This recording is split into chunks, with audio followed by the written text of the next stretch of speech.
Los indios ahorcados de Romita. El barrio de Romita se encuentra ubicado en el ángulo noroeste de la Ciudad de México y paralelo a lo que en aquellos tiempos era la Calzada de la Piedad.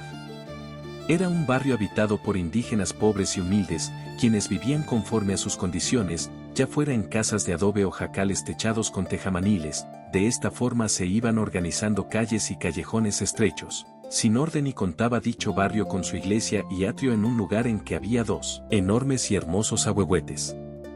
El barrio de Romita tenía fama porque en él, los contrabandistas hacían de las suyas, es decir, los que robaban al fisco, se disfrazaban de brujos o nahuales, para espantar a los pobres y sencillos indígenas, y todo esto para introducir sus mercancías de origen ilegal, sin que nadie los viese. Cada año en la época del carnaval, acostumbraban sus pobladores disfrazarse de huehuetzin, de donde se deriva la palabra que quiere decir huehuenche, y estas personas disfrazadas recorrían las calles y barrios contiguos bailando y cantando al son de pequeñas guitarras y violines, melodías cuya letra era la siguiente: un día con otro nos volveremos viejos. Un día con otro hemos de morir. Los indígenas que habitaban el barrio de Romita tenían por costumbre celebrar una fiesta el día martes de carnaval, exactamente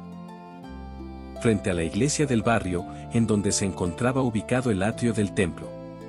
Se representaba una farsa que recibía el nombre de Los Ahorcados.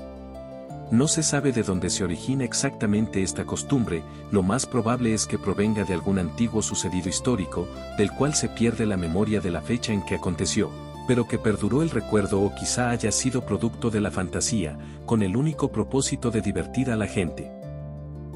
Los actores de la obra se sabían su papel, pues muchos de ellos no sabían leer ni escribir, por lo que necesariamente estaban obligados a sabérselo de memoria. Se vestían con el traje alusivo al papel que estaban representando y que en más de las ocasiones rayaba en ridículo, pues hay que tener en cuenta que la finalidad principal de la obra era divertir y hacer reír a la gente. Los personajes que intervenían en la representación eran los siguientes: juez, pregonero, alguaciles, escribano, reos, verdugos, viudas, fraile, testigos. La representación de la obra daba comienzo después del mediodía y duraba hasta caer el sol por la tarde. Se acostumbraba levantar un tablado en el atrio de la iglesia, donde se acomodaba la mesa del juez, provista desde luego de todos los elementos necesarios para su función, es decir, pluma, tintero, etc., y a un lado se colocaban las horcas donde supuestamente iba a ser ejecutada la sentencia.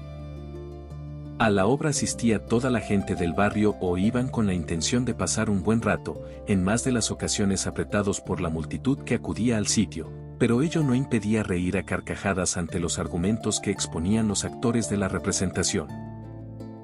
El tema que era objeto de la representación consistía en presentar a los acusados, quienes se vestían con sanbenitos y corozas, como si efectivamente fuesen reos de la Inquisición, quienes eran conducidos por los alguaciles que llevaban empuñando en las manos unas varas altas y se presentaban en la mesa, donde ya los estaba esperando el juez.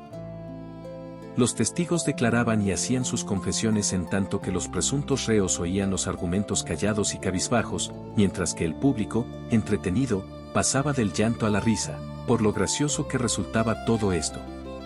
Al terminar de oír las declaraciones, el juez se inclinaba sobre la mesa, meditaba todo lo que había escuchado y tomaba con mucha pausa su pluma de ave y la remojaba en el tintero. Hacía como que escribía en un pergamino y entregaba la sentencia al pregonero, quien en alta voz leía al público asistente. Mientras tanto los reos se confesaban con el sacerdote y una vez absueltos de sus pecados y al concluir el pregonero su oficio se procedía a la ejecución, los verdugos se disponían a cumplir su cometido, se apoderaban con brusquedad de los reos y los izaban amarrados de la cintura, valiéndose de las cuerdas de la horca y ya levantados estos, se presentaban las viudas llorando abundantemente, solicitando que se les entregaran los cadáveres para darles cristiana sepultura. Se dice que la obra era sumamente divertida y que el público se encontraba muy entretenido.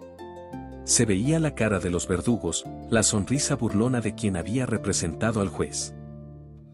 Los gestos de los reos ahorcados hasta con la lengua de fuera, las lágrimas de las viudas que lloraban como unas auténticas magdalenas y sobre todo hay que resaltar lo ridículo de la vestimenta que utilizaban los actores, provocando carcajadas entre los concurrentes.